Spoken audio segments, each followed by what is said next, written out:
Bismillah. Assalamualaikum warahmatullahi wabarakatuh. Alhamdulillahi wa kafa. Wassalatu wassalamu ala rasulillahi mustafa. Amma ba'd. Alhamdulillah, bersyukur kepada Allah Subhanahu wa taala atas nikmat dan karunia yang Allah Subhanahu wa taala berikan kepada kita. Alhamdulillah, kepada kaum muslimin kami menginformasikan, alhamdulillah Nabi SAW mengajarkan kita la yashkurullah ma yashkurun nas.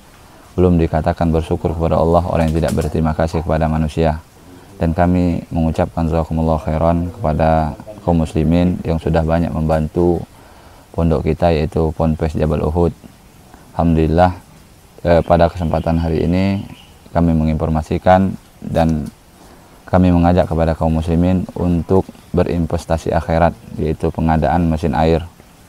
Pada tahap pertama, alhamdulillah, kita pembuatan bak dan pengadaan mesin air sudah terpenuhi. Mengingat sebentar lagi akan masuk santri yang baru, dan alhamdulillah di sungai ini sangat meluap airnya, sehingga kami membuat bak yang kedua, alhamdulillah sudah siap. Tinggal bagaimana caranya untuk pengaliran air menuju ke Ponpes Jabal Uhud. Maka kami mengajak kepada kaum muslimin, yaitu ingin mengadakan mesin air agar supaya air bisa menyalurkan ke Ponpes Jabal Uhud. Dan Allah mengatakan wa ta'awanu 'ala birri wa taqwa, dan tolong menolonglah kalian dalam kebaikan dan bertakwa kepada Allah Subhanahu wa taala, dan fastabiqul khairat, dan berlomba-lomba dalam kebaikan. Jadi kami mengajak kepada kaum muslimin, marilah kita membantu proses pengadaan mesin air agar air yang di dalam kolam ini bisa tersalur ke pondok pesantren Jabal Uhud. Nabi SAW mengatakan, mandala ala khairi falahu misru ajrihi fa'ilihi. Barang siapa yang menunjuk suatu kebaikan kemudian diikuti orang tersebut, maka dia akan mendapat kebaikan dari orang tersebut. Dari barang siapa yang membantu mengimpakkan hartanya untuk sarana pembeli mesin air, maka dia akan mendapat pahala sebagaimana digunakan pondok pesantren itu untuk menghafal Quran dan mempelajari sunnah Nabi Sallallahu Alaihi Wasallam. Ini itu aja, kami mengucapkan jazakumullah khairan atas kebaikannya. Subhanakallahumma bihamdika asyhadu an la ilaha illa anta astaghfiruka wa atubu ilaik. Assalamualaikum warahmatullahi wabarakatuh.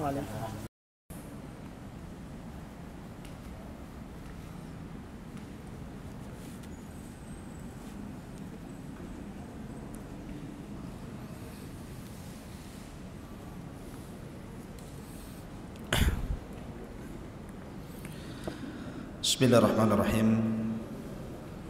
Assalamualaikum warahmatullahi wabarakatuh.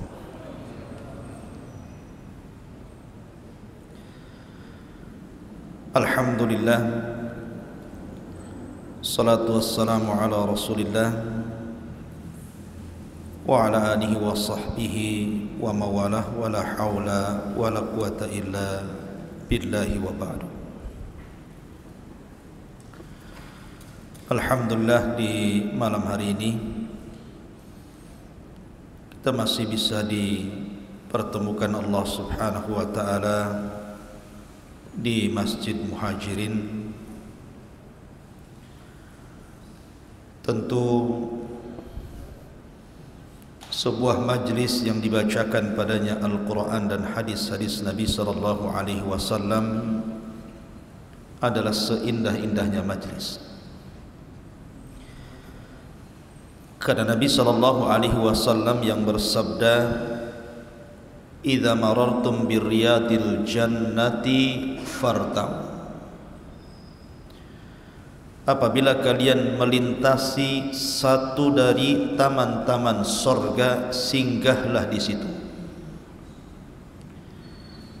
Rasul ditanya oleh sahabat, apa yang dimaksud taman-taman sorga itu wahai Rasul?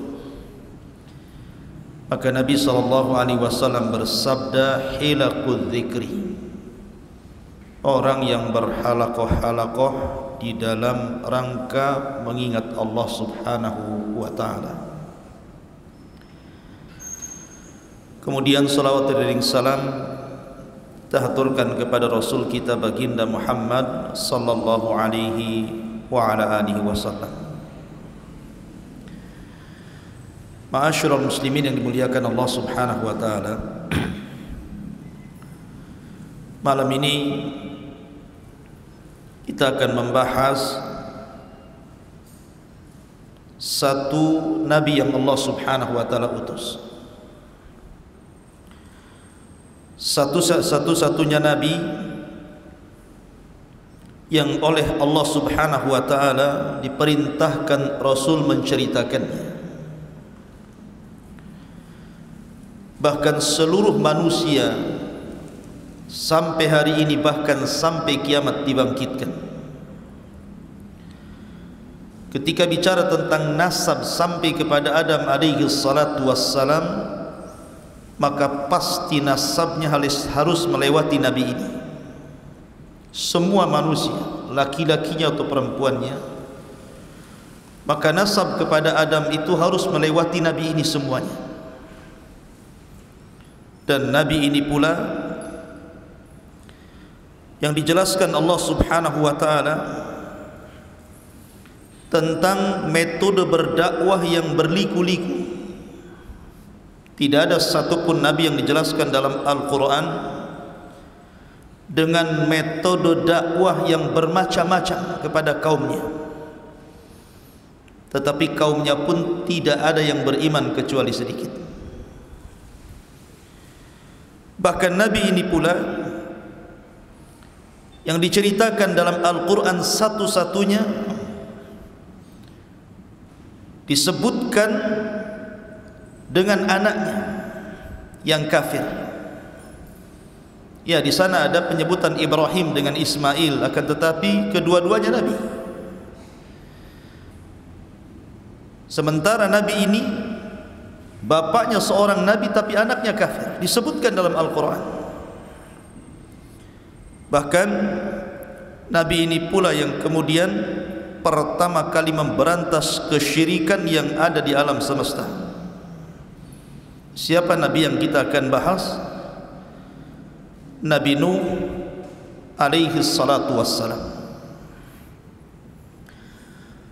Nuh alaihi salatu wassalam di dalam Al-Quranul Karim panjang lebar Allah jelaskan. Bahkan ada satu surat khusus menjelaskan tentang dakwahnya, namanya Suratun Nuh. Bahkan juga dalam Suratul Hud dan surah-surah yang lainnya cukup lengkap. Artinya bahwa nabi ini betul-betul harus kita kenali siapa untuk diambil pelajaran dan ibrahnya. Baik Nuh alaihi salatu wassalam, ada yang mengatakan namanya adalah Abdul Ghaffar. Nuh itu kunyah, karena Nuh itu diambil dari Nauh, artinya orang yang banyak menangis, sedih karena melihat kaumnya yang didakwahi tidak kunjung beriman. Maka dia sepanjang malam menangis, maka disebut Nuh alaihi salatu wassalam. Adapun nasabnya, Nuh adalah Nuh ibnu Lamik, ibnu Mutawaslikh, ibnu Khanuh, dan Khanuh adalah Idris. Artinya Idris adalah kakeknya Nuh alaihi salatu wassalam. Ibn Yarid, Ibn Mahlail, Ibn Qainan, Ibn Anush, Ibn Shith, Ibn Adam alaihi salatu wassalam, Abul Basharil Ulah. Itulah nasabnya Nuh alaihi salatu wassalam. Dan di mukadimah saya sudah katakan bahwa seluruh manusia sepeninggal Nuh, di zaman orang-orang sebelum Nuh dan juga di zaman Nuh alaihi salatu wassalam yang terkena azab, ketika itu tidak tersisa dalam perahu kecuali Nuh dan beberapa orang anak serta cucu dan menantu-menantunya saja. Sehingga manusia setelah peristiwa itu nasabnya kembali kepada Nuh alaihi salatu wassalam. Makanya Nuh disebut Abul Basharits Tsani, bapak manusia yang kedua, Karena nasab kita semua sampai kepada Nuh. Antum juga Habib tetapi keturunan Nuh, walaupun pesek. Ma'asyiral muslimin yang dimuliakan Allah Subhanahu wa taala. Dan itu dijelaskan dalam surat As-Saffat. Ayat 77 Allah mengatakan wa ja'alna dzurriyyatahu humul baqin. Dan kami jadikan anak keturunan manusia itu semua turunan Nuh. Dan itu yang tersisa sampai hari ini, bahkan sampai kiamat dibangkitkan. Ada yang mengatakan Nuh alaihi salatu wassalam lahir dari wafatnya Adam alaihi salatu wassalam itu 146 tahun dari wafatnya Adam. Ada yang mengatakan 126 tahun. Ada yang mengatakan 126, ada yang mengatakan 146 tahun dari wafatnya Adam. Akan tapi berdasarkan hadis yang sahih, sebagaimana disebutkan di dalam Sahih Bukhari dari Abdullah bin Abbas radhiyallahu anhuma, kana baina Adam wa Nuh asyrata qurunin kulluhum alal Islam. Jarak antara Adam dan Nuh itu 10 abad. Satu abad itu 100 tahun, artinya 1000 tahun. Dari wafatnya Adam sampai lahirnya Nuh itu 1000 tahun. Dan semua di atas tauhid, tidak ada yang menyekutukan Allah Subhanahu wa taala. Ma'asyiral muslimin yang dimuliakan Allah Subhanahu wa taala. Dan sepakat para ulama berdasarkan hadis yang sahih tentang hadis syafaat bahwa Nuh adalah awwalur rusul, rasul yang pertama. Karena Adam adalah nabi, Syith nabi, Idris nabi, tetapi Nuh adalah rasul pertama. Kenapa? Karena Allah Subhanahu wa taala menyebutkan dalam surah Nuh, Allah mengatakan an anzir qaumaka, agar engkau memberikan peringatan kepada kaum wahai Nuh. Dan nadharah, peringatan itu karena ada sebuah penentangan terhadap Allah dan Rasulnya yang sangat besar. Makanya ketika Allah Subhanahu wa taala berfirman kepada Rasul, inna arsalnaka basyiran wa mubasyiran wa nadhira, sesungguhnya kami mengutus anda wahai Muhammad basyirah, sebagai kabar gembira, wa mubasyiran, dan menghabar gembirakan kepada orang lain, wa nadhira, dan memberikan peringatan. Jadi ada basyir, ada nadhir. Kalau Adam alaihi salatu wassalam mubasyir, Syith mubasyir, Idris mubasyir, tetapi Nuh bukan hanya mubasyir tapi nadhira. An anzir qaumaka, disuruh memberikan peringatan, karena dia adalah rasul pertama yang memperingati manusia dari kesyirikan. Karena sebelumnya belum ada syirik.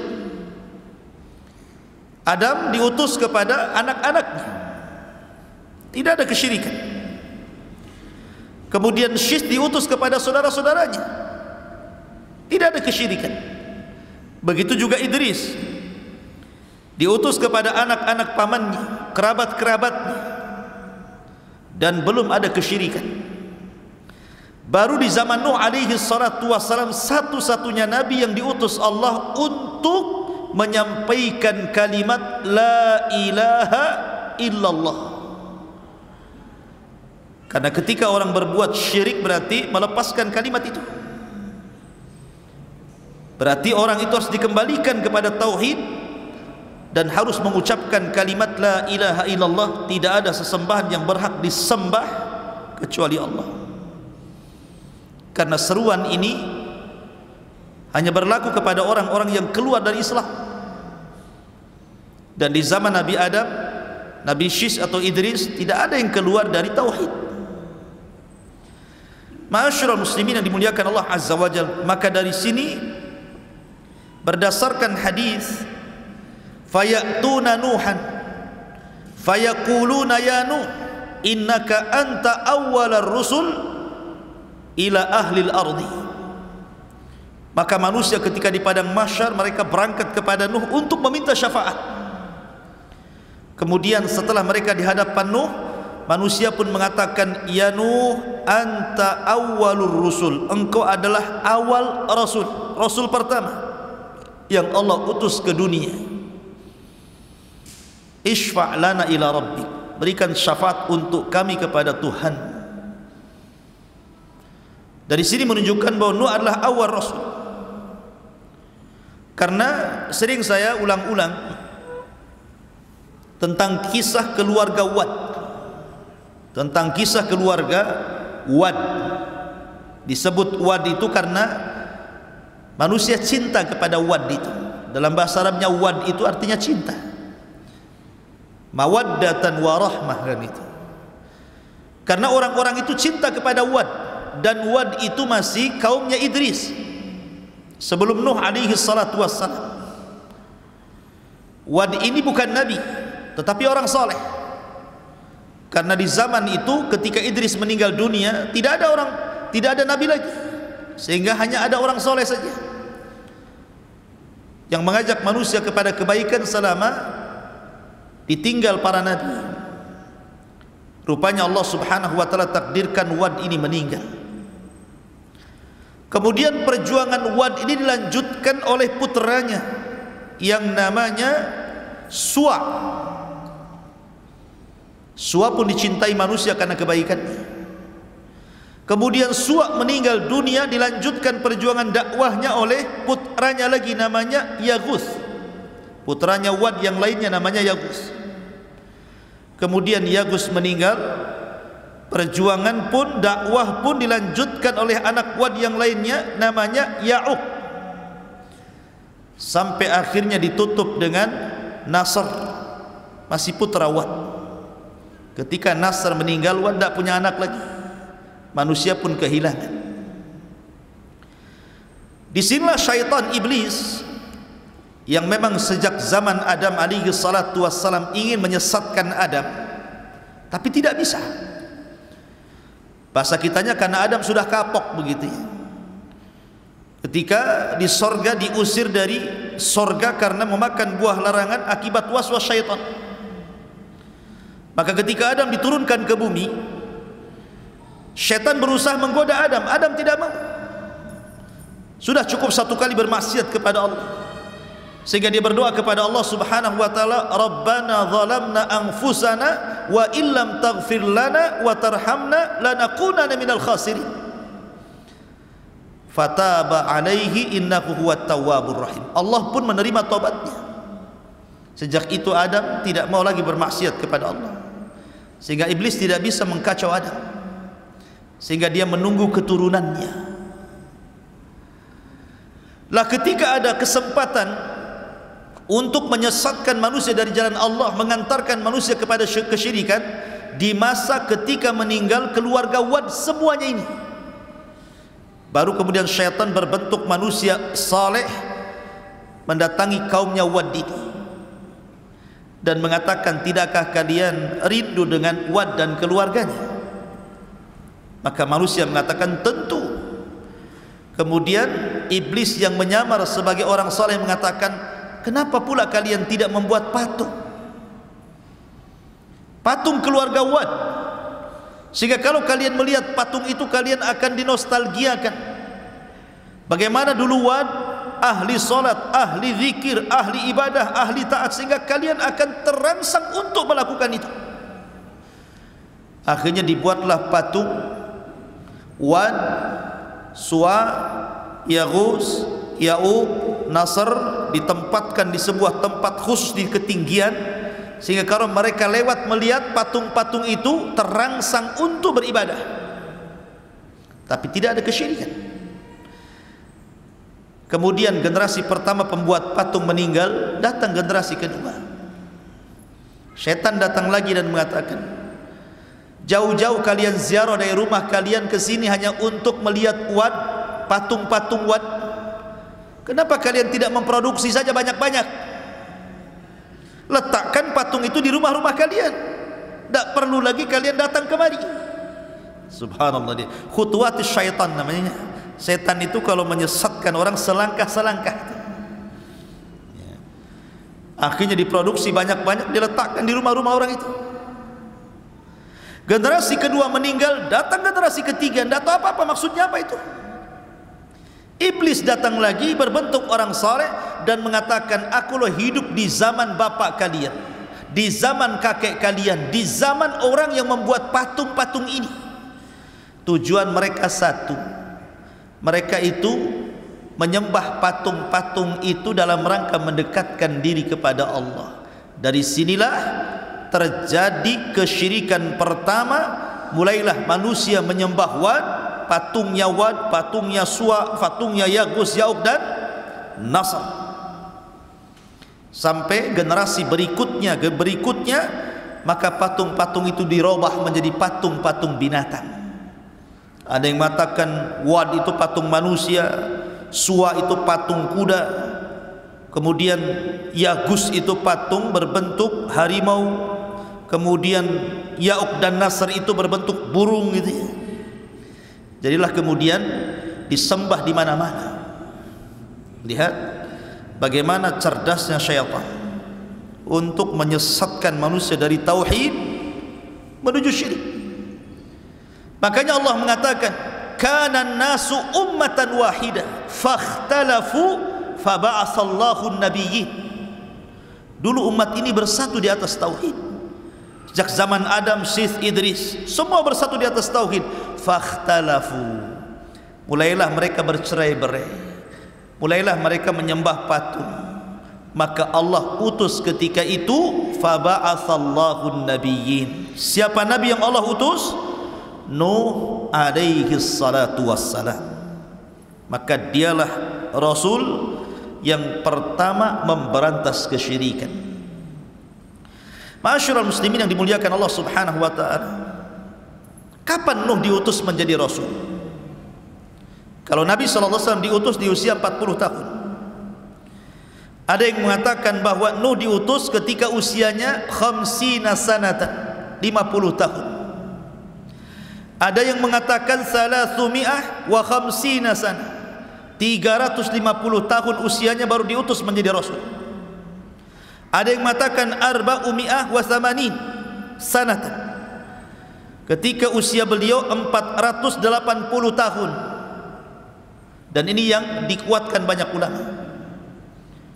480 tahun Nuh diutus menjadi Rasul.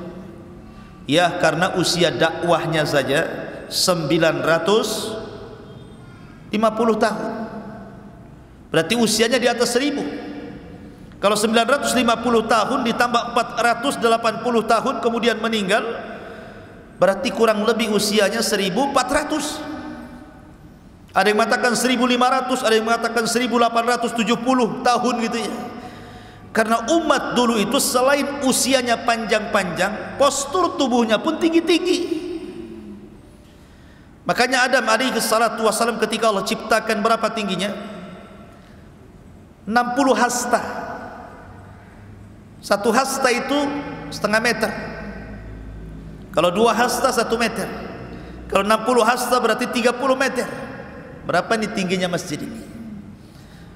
Mungkin kalau Adam tidak bisa masuk masjid ini, pintunya kecil ya. Makanya kalau kita melihat peninggalan kaum Ad, kaum Samud yang sekarang masih ada itu, bangunan-bangunannya itu pintunya tuh tinggi-tinggi tuh. Ada yang 10 meter, ada yang 20 meter itu. Menunjukkan bahwa orang dulu itu fisiknya pun tinggi-tinggi, badannya besar-besar, otomatis juga usianya panjang-panjang lah. Tetapi makin kesini makin posturnya makin kecil, makin kecil, makin kecil, ya usianya pun dikurangi sampai Rasul mengatakan a'maru ummati baina sittina wa sab'in. Usia umatku berkisar 60 sampai 70 tahun saja, sedikit yang melewati itu. Ya. Ma'asyiral muslimin yang dimuliakan Allah Subhanahu wa taala. Adapun keluarganya, Nuh alaihi salatu wassalam itu memiliki 4 putra. Pertama namanya Syam, kemudian yang kedua namanya Ham, kemudian yang ketiga namanya Yafis. Syam, Ham, Yafis ini semua mengikuti dakwah ayahnya, masuk Islam.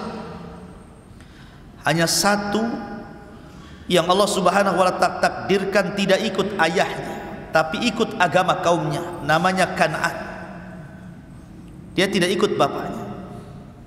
Kenapa? Karena pengaruh buruk ibunya. Makanya penting mencari pasangan itu yang baik. Karena kalau antum memiliki istri yang buruk, akan mempengaruhi kepada keburukan anak antum. Lihat kepada istri Nuh alaihi salatu wassalam, satu-satunya, bahkan satu di antara 2 istri Nabi yang dijadikan percontohan kepada orang-orang kafir. Wa daraballahu mathala lilladzina kafaru imra'atah, dan Allah jadikan permisalan terhadap orang-orang kafir 2 perempuan. Perempuan siapa? Imra'atu Nuhin wa imra'atu Lut. Imra'atu Nuhin wa imra'atu Lut, istri daripada Nuh dan istri daripada Lut, dua-duanya kafir, padahal suaminya Nabi. Maka karena keburukan akhlak istrinya Nuh, turun kepada turun kepada anaknya Kan'an, dua-duanya kufur. Subhanallah, ya. Nuh diuji dengan istri dan 1 anaknya ini. Padahal Nuh sudah berusaha menyelamatkan anak loh ya. Ketika dia di atas perahu, dia lihat Kan'annya sudah lari-lari ke bukit tinggi-tinggi untuk menyelamatkan dari banjir. Nuh sudah berteriak, ya bunayyar kam ma'ana, anakku naik ke perahu, karena tidak ada yang selamat hari ini. Tapi anaknya mengatakan, sa'awi ilal jabal, hendak saya akan cari tempat yang paling tinggi. Emang sampai di mana banjir ini katanya. Tetapi Nuh mengatakan, wahai anakku, tidak ada yang selamat hari ini. Pasti air ini akan melewati setinggi manapun gunung yang ada di sini. Subhanallah ikhwan, tidak ada yang selamat satu pun, semua diratakan, semua dibinasakan kecuali Nuh dan orang yang ada di perahunya. Ma'asyiral muslimin yang dimuliakan Allah Azza wa Jalla. Adapun tentang masalah perahu Nuh alaihi salatu wassalam, Nuh alaihi salatu wassalam dijelaskan.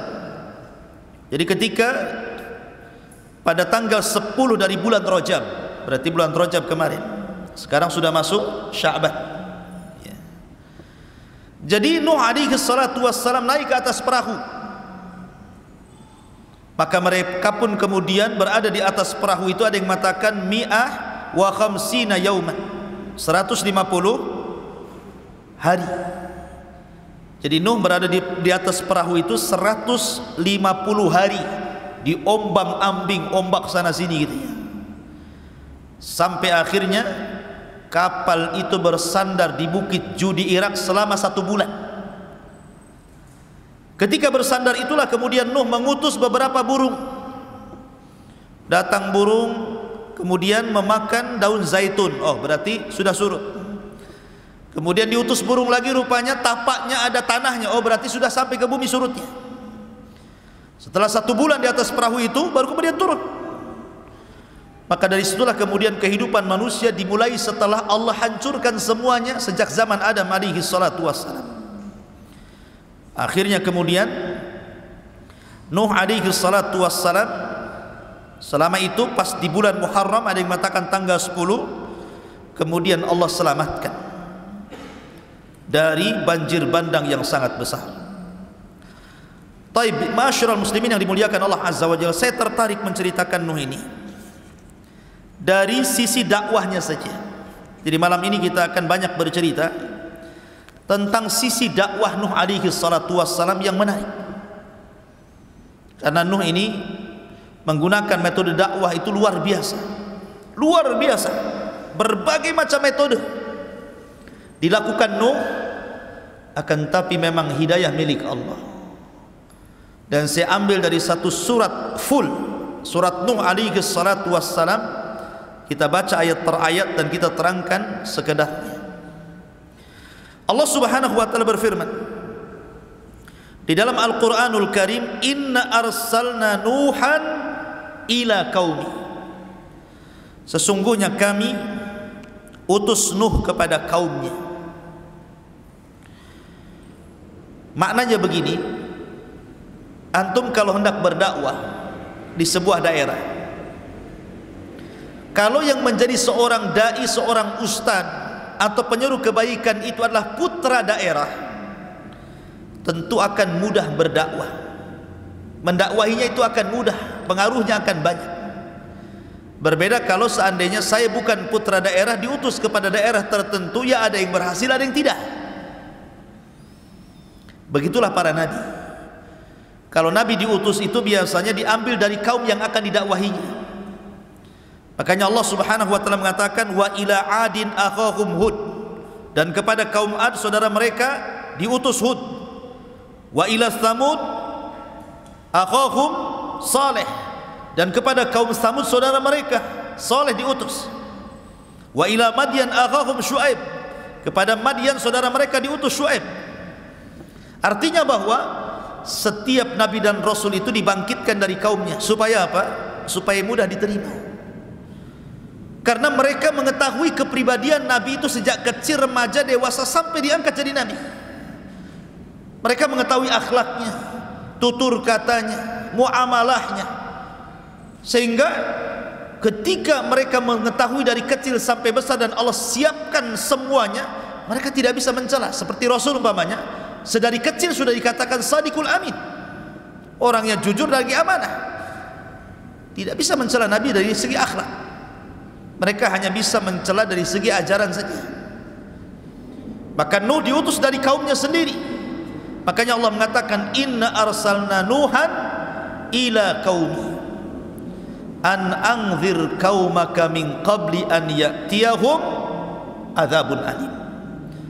Agar engkau wahai Nuh memberikan peringatan kepada kaum sebelum datang kepada mereka azab yang pedih. Menunjukkan bahwa azab itu tidak mungkin turun kecuali setelah datangnya peringatan. Wa ma kunna mu'adzibina hatta nab'atsa rasulah. Tidak mungkin kami mengazab sebuah kaum kecuali setelah diutus rasul kepada mereka. Kemudian Nuh mulai berdakwah.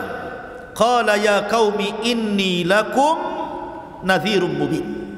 Wahai kaumku, saya ini diutus kepada kalian sebagai nadhir, peringatan. Peringatan yang jelas.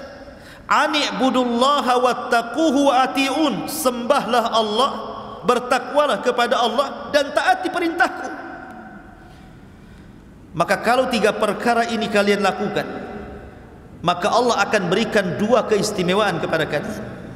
Kalau kalian mau menyembah Allah, mentauhidkan Allah, dan meninggalkan patung-patung Wad, Yaghus, Ya'uq, Suwa dan Nasr itu, kemudian kalian takut kepada Allah dan kalian mentaati semua perintahku, karena tidak mungkin aku perintahkan kecuali dari Allah, maka kalian akan diberikan dua keistimewaan. Apa itu? Yaghfir lakum min dzunubikum. Pertama, Allah akan ampuni dosa-dosa kalian. Yang kedua, wa yuakhirkum ila ajalin musamma. Allah akan panjangkan umur kalian. Allah akan panjangkan umur kalian. Jadi kalau kalian mau meninggalkan patung-patung itu, mentauhidkan Allah, bertakwa kepada Allah, taat kepada perintahku, kujamin dosa kalian yang dulu-dulu kesyirikan kalian itu Allah akan ampuni. Dan bukan hanya itu saja, wa yuakhirkum ila ajali musamma. Allah akan tambah panjangkan usia kalian, sehingga kalian bisa menikmati isi dunia ini dengan panjang lagi. Inna ajalallah idza ja'ala yu'akhkhar law kuntum ta'lamun. Karena ketentuan Allah itu kalau datang tidak mungkin digeser, kalau kalian tahu. Masyarul muslimin yang dimuliakan Allah Subhanahu wa taala, lah Nuh alaihi salatu wassalam ini Beliau bukan hanya sekadar berdakwah sebagaimana dakwah kita hari ini gitu. Seorang pendai yang berdakwah hari ini yang hanya mungkin mengambil seminggu sekali atau pagi saja atau malam saja, tidak. Nuh itu semua waktu dipakainya untuk berdakwah. Mau siang, mau malam, tidak peduli. Dan itu diceritakan oleh Nuh sendiri. Dalam Al-Quran, qala rabbi inni da'autu qaumi laila wa nahara. Ya Rabb, sesungguhnya aku mendakwahi kaumku siang dan malam. Subhanallah. 950 tahun berdakwah kepada kaumnya siang dan malam. Bukan hanya siang saja, malam pun didakwahi. Bukan hanya itu saja, falam yazidhum du'ai illa firara. Tetapi apa yang terjadi? Usaha Nuh, mungkin bahasa kitanya kurang banyak berhasil, karena tidak menambah kepada mereka dari dakwahku, kata Nuh, illa firara, kecuali mereka lari, tidak mau mendengarkan. Seperti apa sikap kaumnya itu? Allah mengatakan, wa inni kullama da'autuhum litaghfira lahum ja'alu asabi'ahum fi adhanihim wastaghshaw thiyabahum wa asarru wastakbaru istikbara. Dan saya setiap kali mendakwahi mereka kaumku, kata Nuh, agar mereka meninggalkan patung-patung itu, kesyirikan mereka, dan meminta ampun kepada Allah Azza wa Jalla. Apa yang terjadi? Kalau bisa semua jari ini, telunjuk ini masuk ke dalam telinganya, lubang telinga. Kalau bisa semua masuk, masukkan semuanya. Ketika Nuh apabila mendakwahi kaumnya kemudian mulai masukkan jarinya ini ke dalam lubang telinganya, mulai dia pakai isyarat. Pakai isyarat, karena kalau ngomong kan nggak didengar. Gimana didengar? Wong ini telinganya sudah ditutup. Terpaksa pakai isyarat. Kayak orang bisu gitu ya, pakai isyarat gitu. Mungkin satu-satu gitu. Gitu ya. Lah setiap kemudian Nuh, bayangkan, mulai dari bicara, setelah itu mereka menutup kuping, maka Nuh pakai isyarat. Ketika Nuh merubah dakwahnya dari bicara ke isyarat, akhirnya wastaghshaw thiyabahum, mereka pun tidak mau melihat isyarat telunjuk-telunjuk Nuh, diambilnya baju, ditutup wajahnya. Anda bisa bayangkan. Cukup wa asarru. Kalau Nuh bicara, mereka pun bicara. Coba bayangkan, saya sedang berdakwah kepada antum seperti ini, ataupun ngobrol semuanya. Siapa yang tahan duat seperti ini? Atau ketika saya berbicara, tiba-tiba antum ambil handphone diletakkan pula di telinga antum. Atau kemudian mengambil pakaian ditutupnya wajah antum gitu kan. Siapa yang sabar seorang ustaz, seorang dai menghadapi kaum yang seperti ini coba? Enggak ada. Saya jamin semua ustaz kalau dihadapkan dengan kaum seperti ini pasti resign jadi ustaz. Saya berhenti saja jadi ustaz. Ya. Karena sudah melampau kan gitu. Bicara ditutup telinga, pakai isyarat ditutup wajah. Mulai dilantangkan bicaranya, mereka malah teriak-teriak. Wastakbaru istikbara, makin congkak sombong, menolak kebaikan. Summa inni da'autuhum jihara, summa inni a'lantu lahum wa asrartu lahum israra. Oh, boleh jadi mungkin ada di antara kaum Nuh itu ada yang ingin masuk ke dalam Nuh tetapi takut. Kan ada tuh umpamanya, seperti di zaman Nabi kan ada dakwah namanya dakwah sirriyah, ada dakwah jahriyah kan. Ada dakwah sirriyah, door to door bahasa kitanya, dari pintu ke pintu, tidak ramai di depan manusia. Ada dakwah jahriyah, terang-terangan.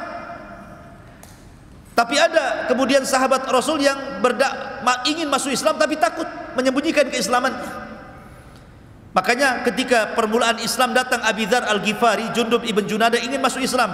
Kemudian setelah masuk Islam kata Rasul, uktum islamak, sembunyikan keislaman. Jadi ada beberapa sahabat yang menyembunyikan keislaman. Maka boleh jadi mungkin kalau saya terang-terangan, kata Nuh, Ada yang ingin masuk kepada dakwahku, takut mereka. Maka Nuh pakai metode dengan cara apa? Door to door. Makanya kemudian Allah mengatakan, "Tsumma inni da'autuhum jihara." Kemudian aku berdakwah terang-terangan. "Tsumma inni a'lantu lahum." Dan aku tampakkan dakwahku kepada mereka, wa asrartu lahum israra. Dan aku juga terkadang menyembunyikan dakwah kepada mereka. Supaya kalau ada yang ikut diriku itu tidak takut dengan yang lain. Bolehlah menyembunyikan keislamannya dulu. Sampai seperti itu Nuh itu. Ma'asyiral muslimin yang dimuliakan Allah Azza wa Jalla. Kemudian Nuh alaihi salatu wassalam mengatakan, "Faqultu astaghfiru rabbakum innahu kana ghaffara." Lihat metode dakwah Nuh alaihi salatu wassalam. Siang malam enggak kenal lelah. Kemudian jihar, israr, terang-terangan, sembunyi-sembunyi. Kemudian dengan thariqah targhib. Ini targhib namanya. Targhib itu sama dengan memberikan kabar gembira. Jadi Nuh alaihi salatu wassalam pertama tidak menakut-nakuti dulu dia. Jadi metodenya memberikan kabar gembira. Apa kata Nuh? Istaghfiru rabbakum innahu kana ghaffara. Mintalah ampun kepada Rabb kalian, karena dia adalah zat yang maha pengampun. Tinggalkan patung-patung itu, tinggalkan kesyirikan kalian, kembali kepada tauhid.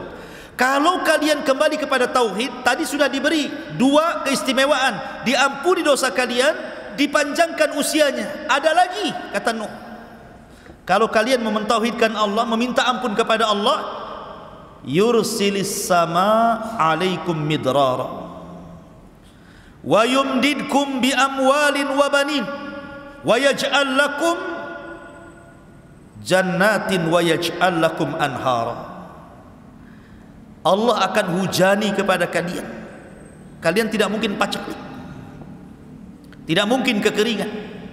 Akan ada hujan yang membasahi tanah-tanah kalian untuk minum dan untuk ternak dan untuk berkebun kalian. Cukup tidak, wa yumdidkum bi amwal, dan Allah akan perbanyak harta kalian, wa banin, dan keturunan kalian. Cukup tidak juga, wa yaj'al lakum jannat, kami jadikan kalian jannat, kebun-kebun yang besar, yang rindang, yang kemudian berbuah macam-macam buah gitu ya. Wa yaj'al lakum anhar, sungai-sungai, parit-parit, lautan-lautan, semua akan mengalir untuk kalian. Lihat, Nuh menjanjikan kepada mereka banyak perkara tuh. Asal kalian tobat, beriman kepada Allah, mentauhidkan Allah, istighfar kepada Allah, Allah ampun dosa kalian, Allah akan panjangkan usia kalian, Allah berikan hujan kepada kalian, Allah perbanyak harta dan keturunan kalian, Allah suburkan kebun kalian, bahkan Allah akan berikan sungai-sungai dan air-air yang bermanfaat kepada kalian. Cukup gimana ini? Ini janji loh ya. Dikasih kabar gembira. Tetapi apa yang terjadi tetap saja, rupanya tidak mempan dengan cara diberikan kabar gembira. Sekarang berbalik nih, karena dengan cara kabar gembira tidak mempan, Nuh mulai menakut-nakuti. Allah mengatakan, malakum la tarjuna lillahi waqara, malakum la tarjuna lillahi waqara. Kenapa kalian tidak takut kepada Allah subhanahu wa ta'ala dan tidak mengagungkannya? Kata Sufyan ibn Uyainah rahimahullahu ta'ala, orang yang bermaksiat kepada Allah hakikatnya dia tidak pernah takut kepada Allah dan tidak pernah mengagungkannya. Kemudian Nuh memberikan logika, karena ada orang-orang yang kalau dikasih dalil itu tidak mempan. Pamannya dalil tentang wujudnya Allah, antum bacakan ayatnya, memang dia mengingkari Quran, ngapain dibacakan Quran? Dibacakan hadis Nabi SAW ditentangnya, memang dia mengingkari kerasulan Nabi SAW, buat apa dibacakan hadis? Sehingga terkadang berdakwah itu perlu logika. Maka Nuh menggunakan metode logika lagi dia, dan mengatakan, wa qad khalaqakum atwara, alam tara kaifa khalaqallahu sab'a samawatin tibaqa wa ja'ala al-qamara fihinna nuran wa ja'ala asy-syamsa siraja wallahu ambatakum minal ardi nabata thumma yu'idukum fiha wa yukhrijukum ikhraja wallahu ja'ala lakumul arda bisata litaskunu minha subulan fijaja. Apa katanya? Malakum la tarjuna lillahi waqara. Kenapa kalian tidak takut kepada Allah? Apakah tidak takut azab? Ya. Tidakkah Allah Subhanahu wa taala telah menciptakan kalian bertingkat-tingkat, mulai daripada segumpal mani, kemudian jadi segumpal darah, kemudian jadi segumpal daging, kemudian jadi janin, ditiupkan ruh keluar ke bumi, masa kecil, masa remaja, dewasa, Allah berikan rizki banyak kepada kalian. Siapa yang membuat engkau seperti itu kalau bukan Allah? Ya. Alam tara kaifa khalaqallahu sab'as samawatin tibaqa. Tidakkah kau lihat langit? Berapa lapis langit ke atas itu? 7 lapis. Tidak mungkin langit 7 juga ada. Pasti ada yang menciptakannya. Siapa yang menciptakannya kalau bukan karena Allah? Wa ja'ala al-qamara fihinna nuran wa ja'ala asy-syamsa siraja. Atau kau tidak lihat bulan yang bercahaya? Begitu juga matahari yang terang benderang. Coba kalau seandainya malam ini dibuat sampai kiamat, siapa yang bisa mendatangkan terang? Atau siang dibuat sampai kiamat, siapa yang akan mendatangkan gelap? Sementara sekarang ada siang ada malam, lah siapa yang memutar balikan ada siang ada malam ini? Apa berputar sendiri begitu? Tidak. Makanya kenapa Abi Hanifah, sering saya ceritakan kepada antum, ketika berdebat dengan orang-orang Sumaniyin, para penyembah dahri, orang-orang ateis, orang-orang yang tidak mengakui adanya Tuhan, kemudian mengajak berdebat kepada Abi Hanifah. Kata Abi Hanifah, kalau kita berdua berdebat percuma. Kita berdebat di hadapan orang ketiga, hakim, amir. Oke? Akhirnya kemudian ditentukan waktu debatnya. Pada waktunya seorang ateis ini sudah di hadapan hakim. Abu Hanifah tidak datang-datang. Harusnya pagi sudah ditunggu, sore pula dia baru datang. Pas Abi Hanifah datang, dicelanya Abi Hanifah dan mengatakan, engkau ini imam, seorang ulama, kepercayaan kaum muslimin, tapi engkau tidak amanah. Harusnya kau tepat waktu, kenapa kau terlambat? Kata Abi Hanifah, bukan itu masalahnya. Yang membuat aku terlambat karena aku terhenti di pinggir sungai. Ketika aku melihat ada halilintar membelah pohon, kemudian pohonnya terbelah jadi 2. Yang satu tetap nancap, yang separuhnya kemudian terbang ke air. Yang separuh terbang ke air itu perhatikan saja. Tiba-tiba kemudian pohon yang di air ini terbelah-belah kecil. Kemudian tiba-tiba teranyam. Kemudian tiba-tiba sudah ada besinya saja. Tiba-tiba berbentuk perahu dia. Maka aku pun naik ke dalam perahu itu. Kemudian perahu tiba-tiba jalan sendiri, dan akhirnya akulah sampai kepada sini, katanya. Baru sampai aku ke sini. Maka sang ateis mengatakan, kadzabta, dusta kamu. Mana bisa perahu ujug-ujug jadi gitu? Ya, harus diserut dulu, kan gitu ya, dirangkai dulu, dipaku dulu, ujug-ujug jadi gitu aja perahu gitu kan. Berarti kata Abi Hanifah, kalau perahu saja tidak mungkin tiba-tiba jadi perahu dari batang kayu, apakah alam semesta ini tiba-tiba ada? Yang kecil saja harus ada yang membuat, masa langit dan bumi nggak ada yang membuat? Bahasanya kan seperti itu, ya kan? Ma'asyiral muslimin yang dimuliakan Allah Azza wa Jalla, wallahu ambatakum minal ardi nabata, dan Allah yang menumbuhkan kalian dari bumi, untuk kalian dari bumi nabat, tumbuh-tumbuhan, sayur-sayuran, macam-macam. Tsumma yu'idukum fiha wa yukhrijukum ikhraja. Kemudian Allah kembalikan kalian, maksudnya Allah wafatkan kalian, wa yukhrijukum ikhraja, kemudian Allah keluarkan dan bangkitkan kembali pada hari berbangkit nanti.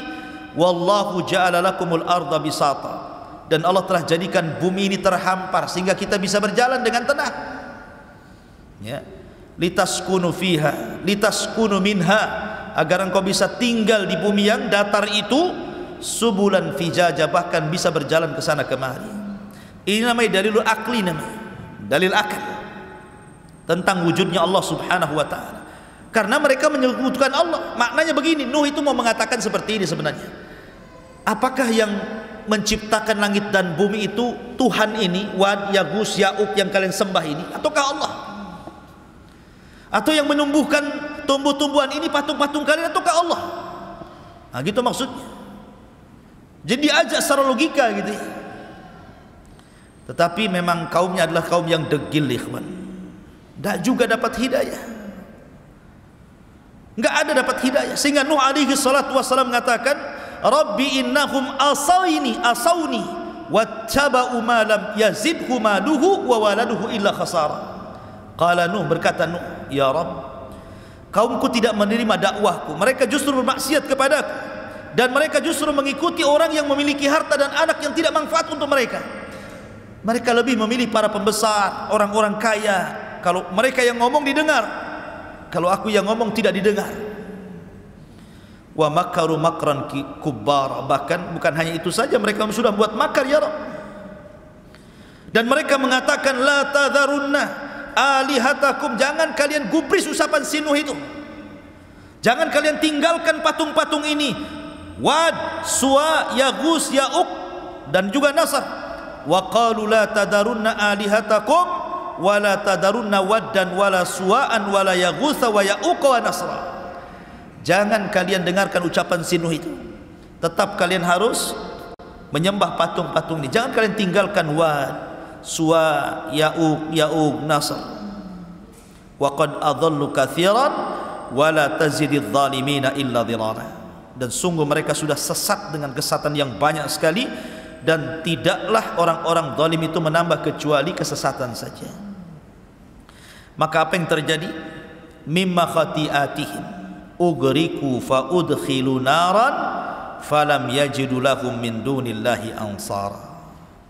Karena kesalahan mereka tidak menerima dakwah Rasul, mereka pun ditenggelamkan, dan pada hari kiamat mereka akan dimasukkan ke dalam neraka, dan mereka tidak memiliki penolong di hadapan Allah Azza wa Jalla.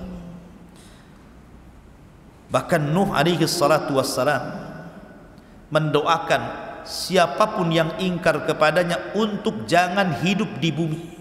Itu doanya Nuh. Apa kata Nuh? Qala Nuhu rabbi la tadar alal ardi minal kafirina dayyara. Nuh berkata, ya Rabb, jangan kau hidupkan satu jiwa orang kafir pun di muka bumi. Bayangkan doanya. Jangan ada yang hidup satu pun. Innaka intadarhum. Apa alasannya? Jika kau biarkan mereka hidup atau keturunan mereka hidup, yudillu ibadak wala yalidu illa fajiran kafara. Pasti akan menyesatkan hamba-hambamu ya Rabb, dan mereka tidak akan melahirkan kecuali anak yang jahat dan kafir saja. Percuma, matikan semua saja. Maksudnya seperti itu. Makanya kenapa surah Nuh itu dia jatuh setelah surah Al-Waqiah kan? Sa'ala sa'ilun bi'adzabin waqi'. Ya. Sa'ala sa'il, ada orang yang bertanya tentang siapa? Tentang azab yang akan terjadi. Lah yang pertama meminta azab itu siapa? Nuh. Meminta azab. Karena di zaman itu tidak ada yang meminta azab seperti Nuh. Dialah yang pertama meminta azab untuk ditimpakan kepada kaumnya. Adam tidak, Sis tidak, Idris tidak ada. Baru Nuh, sa'ala sa'ilun bi'adzabin waqi'. Dia yang meminta azab itu. Ya Allah, berikan azab kepada mereka. Allahumma inni maglubun fantasir. Inni maglubun fantasir. Aku sudah dikalahkan. Ya. Fantasir, mintalah pertolongan ya Rabb. Maka Allah Subhanahu wa taala mengatakan, fa fatahna alaihi abwabas sama wa fajjarnal arda uyunan faltaqal ma ala amrin qad qudir. Maka kami belah langit, dihujani hujan yang deras, kami belah bumi, datang air dari bawah, bersatulah air langit dan bumi, kemudian menjadi banjir bandang dicampur dengan tufan, akhirnya melantakkan seluruh kaum Nuh alaihi salatu wassalam. Dari situ Nuh berdoa, Rabbighfirli wali walidayya waliman dakhala baitiya mu'minan walil mu'minina wal mu'minat wala tajididz zalimina illa tabara. Ya Rabb, ampuni aku ampunilah kedua orang tuaku, dan ampunilah orang-orang yang masuk ke rumahku, baik dia mukmin laki-laki atau perempuan, dan jangan kau tambah bagi orang-orang zalim kecuali kehancuran ya Rabb. Nuh, lihat bagaimana Nuh alaihi salatu wassalam, begitu hebat dakwahnya, tapi juga dengan berbagai macam metode kan, siang, malam, terang-terangan, sembunyi-sembunyi, dengan cara tafsir memberikan kabar gembira, menakut-nakuti, tetap saja kaumnya seperti itu. Makanya kemudian Allah subhanahu wa ta'ala mengabadikan kisah Nuh di banyak ayat dalam Al-Quran, bagaimana dakwahnya Nuh alaihi salatu wassalam. Ma'asyiral muslimin yang dimuliakan Allah azza wa jalla, pelajaran besar dari kisah Nuh alaihi salatu wassalam adalah bahwa hidayah itu milik Allah, bukan milik siapapun. Nabi Ibrahim alaihi salatu wassalam diuji dengan ayahnya Azar. Azar tidak masuk Islam, tidak masuk agama Ibrahim. Padahal Ibrahim itu kurang apa lembutnya dalam berdakwah, bapaknya pun menolak. Ya kan? Nuh dan Lut tidak mampu mendakwai orang yang paling dekat dengan dia, yang satu kamar setiap malam, istri mereka, bahkan anak mereka Kanaan. Kemudian Nabi Yusuf alaihi salatu wassalam tidak bisa mendakwai saudara-saudaranya, bahkan yang mencelakakan Yusuf saudara-saudaranya juga, walaupun kemudian belakangan bertobat kepada Allah azza wa jalla. Termasuk Rasul sallallahu alaihi wasallam, dari paman-pamannya yang paling mencintai Rasul siapa? Abu Talib, pun tidak bisa memberikan hidayah kepada Abu Talib. Kalau Abu Lahab ya sudahlah, memang paman yang memusuhi dia.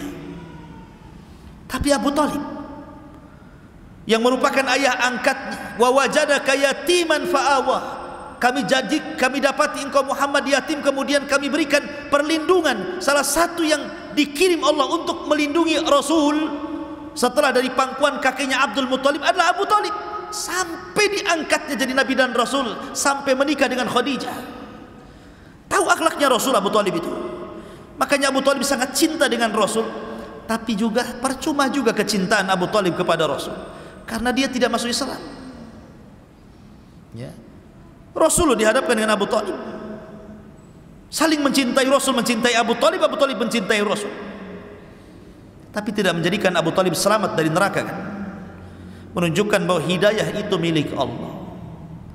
Tetapi walaupun hidayah milik Allah, ada tugas bagi kita semua, sampaikan hidayah Allah lewat hidayah kita, hidayatul irsyad. Jadi tugas kita ini menyampaikan hidayah Allah kepada mereka.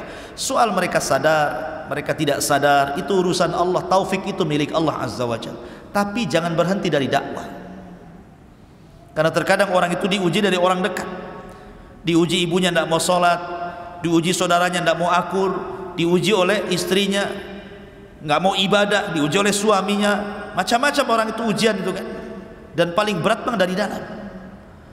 Makanya Nabi SAW diperintahkan Allah, wa anzir ashiratakal aqrabin, mulailah dari orang-orang dekat engkau wahai Muhammad.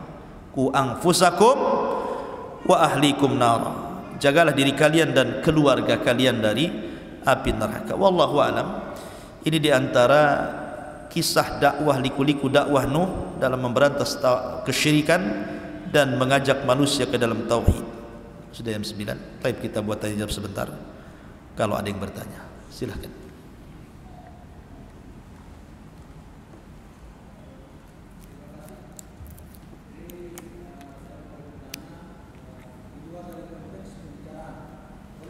Boleh.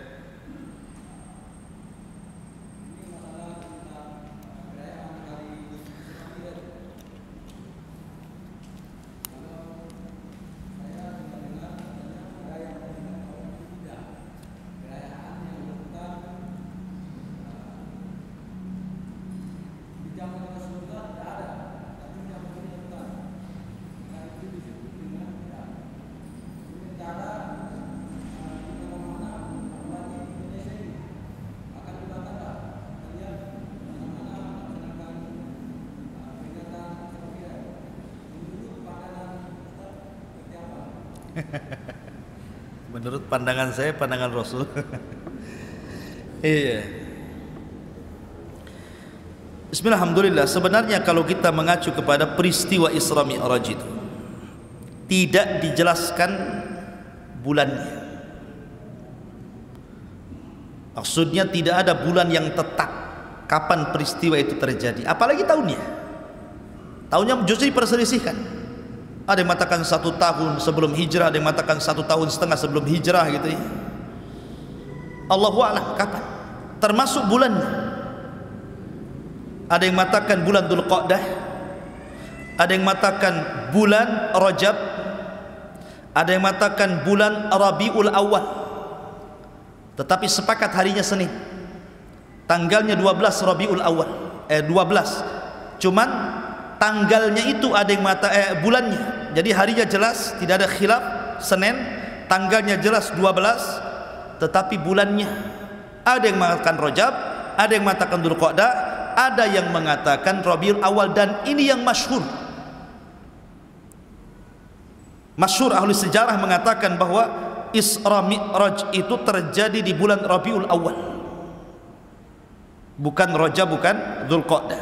Walaupun kita tidak menafikan yang berpendapat bulan Dzulqa'dah dan bulan Rajab, tapi yang masyhur hari Senin tanggal 12 bulan Rabiul Awal. Ada yang mengatakan 1 tahun sebelum hijrah, artinya tahun ke-12 dari kenabian Rasul.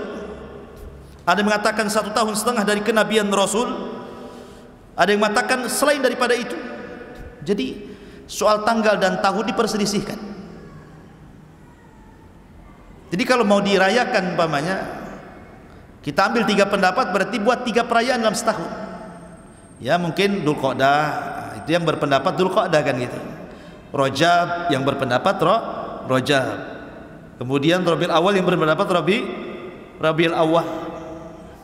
Tapi kan nggak ada ya bulan Dzulqa'dah ya. Apalagi Rabiul Awal lain lagi, Maulid biasanya kan. Biasanya ngambil di bulan Rajab kan. Begitu ya umumnya kan. Kemarin kan bulan Rajab gitu kan. Intinya begini ikhwan, peristiwa Isra Mi'raj ini peristiwa besar. Yang kita ambil dari peristiwa itu sebenarnya ibarah. Apa sih oleh-oleh Rasul itu? Oleh-oleh Rasul dari Isra Mi'raj itu apa? Salat. Betapa banyak orang-orang yang tidak salat, tapi kalau ada perayaan Isra Mi'raj datang dia. Habis menyelesaikan perayaan Isra Mi'raj pulang, salat lagi enggak dia? Tetap aja enggak salat kan? Berarti dia tidak mengambil ibrah dari peristiwa itu. Hanya rutinitas, hanya untuk dirayakan, tapi tidak diambil pelajarannya kan begitu. Yang paling penting kan bukan merayakannya, tetapi mengambil ibrah daripada peristiwa itu. Bahwa dalam peristiwa itu ada perintah solat, dan solat itu satu-satu ibadah yang diwajibkan di langit, satu-satunya ibadah yang tidak ada perantara Jibril, satu-satunya ibadah yang menentukan muslim dan kafirnya orang. Penting ya. Jadi yang penting itu mengambil ibrah pelajaran, apalagi peristiwa ini tercantum di dalam Al-Quran. Isra tercantum dalam surah Isra itu sendiri, Mi'raj tercantum dalam surah An-Najm. Jadi Quran menjelaskan itu, apalagi hadis-hadis Nabi kan gitu. Maka saya nasihatkan, ambillah pelajaran dari peristiwa itu, bukan membesar-besarkan masalah peringatannya. Ambil ibrahnya sebanyak-banyaknya di situ, karena banyak pelajaran dari peristiwa itu untuk memperbaiki kehidupan kita dan masyarakat kita. Karena banyak peristiwa itu, mulai dari berjalannya Rasul dari Haram ke Masjidil Aqsa, macam-macam peristiwa terjadi. Apalagi dari Aqsa ke Sidratil Muntaha turun lagi, macam-macam terjadi. Kemudian balik ke Mekah setelahnya, macam-macam terjadi. Lah harusnya yang dipelajari itu peristiwa-peristiwa itu. Ya, karena dalam sebuah peristiwa itu pasti ada pelajaran besar, apalagi dicantumkan dalam Quran, dalam sunnah Nabi, dan itu sesuatu yang ma'ruf, peristiwa yang mustahil tetapi menjadi mungkin karena kuasa Allah.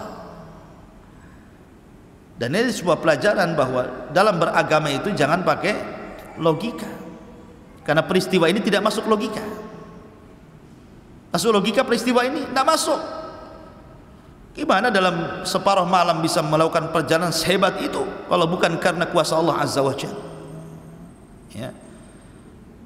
Karena tidak semua agama itu masuk logika, maka cukuplah kita sami'na wa ata'na sajalah. Kita mendengar, kita taat apa yang diperintahkan Allah dan Rasulnya. Wallahu a'lam.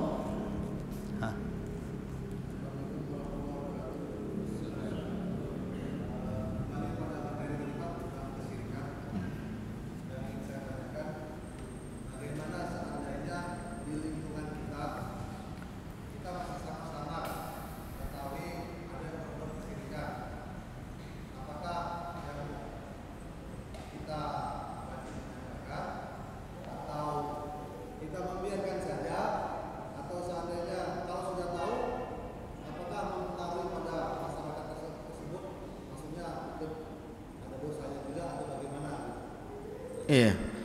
Rasul mengatakan man ra'a minkum munkaran falyughayyir bi yadihi fa illam tastati fa bi lisanihi fa illam tastati fa bi qalbihi wa dzalika adhaful iman.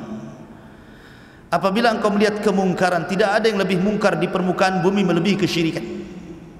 Tidak ada yang lebih mungkar melebihi kesyirikan. Maka apabila melihat kesyirikan berarti melihat kemungkaran.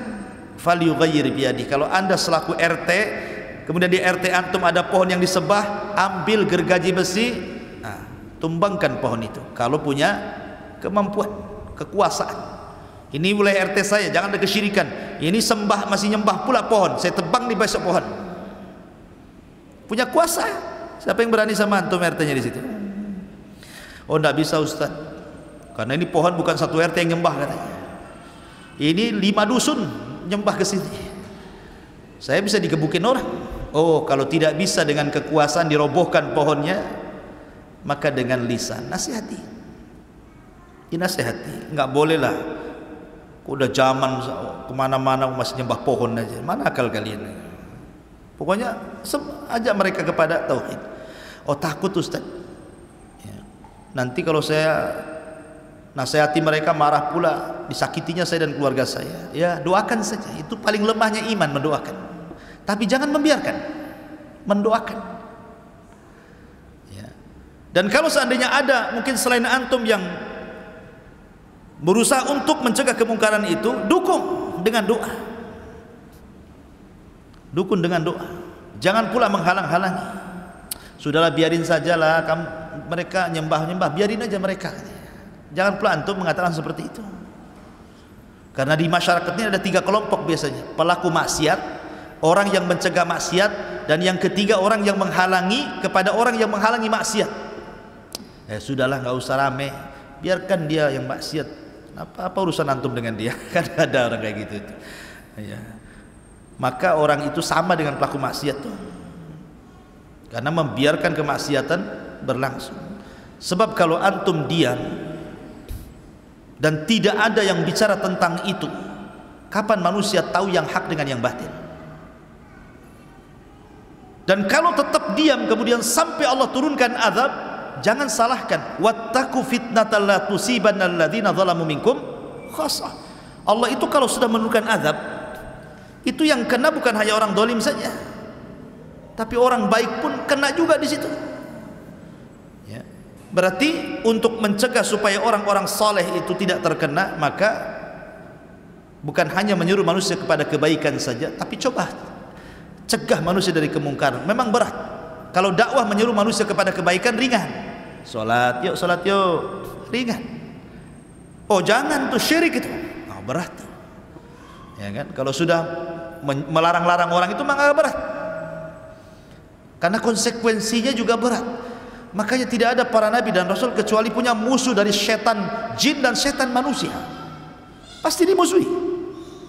Makanya Waraqah ibn Naufal mengatakan kepada Rasul ketika berjumpa pertama dengan Jibril sehingga ketakutan, akhirnya minta diselimuti Khadijah. Akhirnya Khadijah membawa kepada Waraqah ibn Naufal.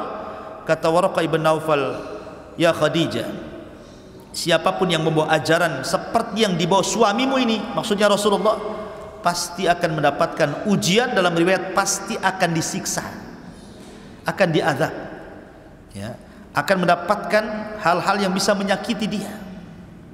Karena dakwah tauhid ini bukan dakwah yang mulus, Ya, pasti ada saja musuh-musuh yang berusaha untuk menghalang-halang sejak zaman Nabi sampai hari ini, bahkan sampai kiamat. Tapi memang harus disampaikan, jangan diam dari kemungkaran. Wallahu a'lam. Sekarang sudah cukup, jam 9 lebih. Subhanallah bihamdika asyhadu an la ilaha illa anta astaghfiruka wa atubu ilaik. Allahu ta'ala alam. Assalamualaikum warahmatullahi wabarakatuh.